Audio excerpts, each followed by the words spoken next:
Hello everyone, welcome to the English class. My name is Nour, but you can call me Miss Nour, and I'm an English teacher here at Golexy. Today we will be learning about the most important grammar lessons, the simple tenses, more specifically, the simple present, the simple future, and the simple past. So let's get started. So the simple present is used to talk about things that happen regularly, facts, or daily routines. For example, she goes to school every day. That is a routine. She plays the piano sometimes. That is a routine. The sun rises every day. That is a fact. When it comes to conjugating in the simple present, it usually goes like this.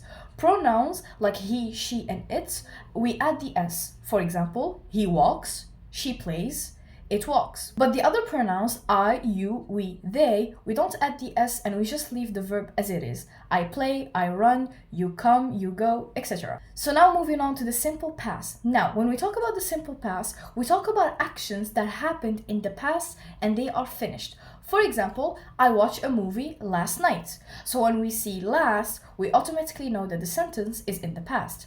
They traveled to Spain in 2022. When we see a year that has passed, it's in the past. When we talk about the conjugation of the past, it's usually split into two.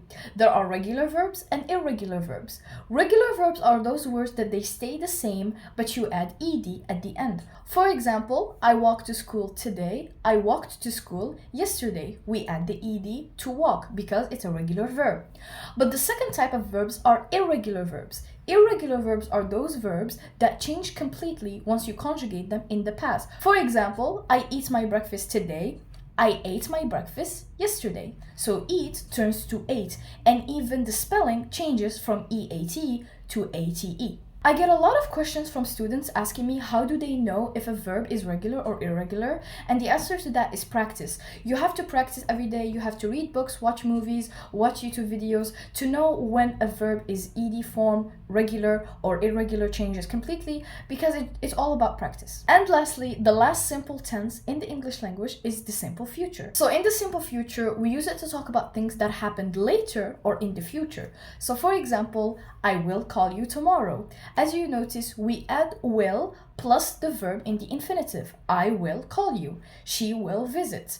So, as you can see in this video, we focus on the three simple tenses, the present simple, the past simple, and the future simple. Obviously, there are way more tenses, for example, the perfect tense and the continuous tense, but that's a lesson for another day. If you want to join me in these grammar lessons and also speaking and IELTS lessons, please join me in Golexy, and I'll see you in the next session.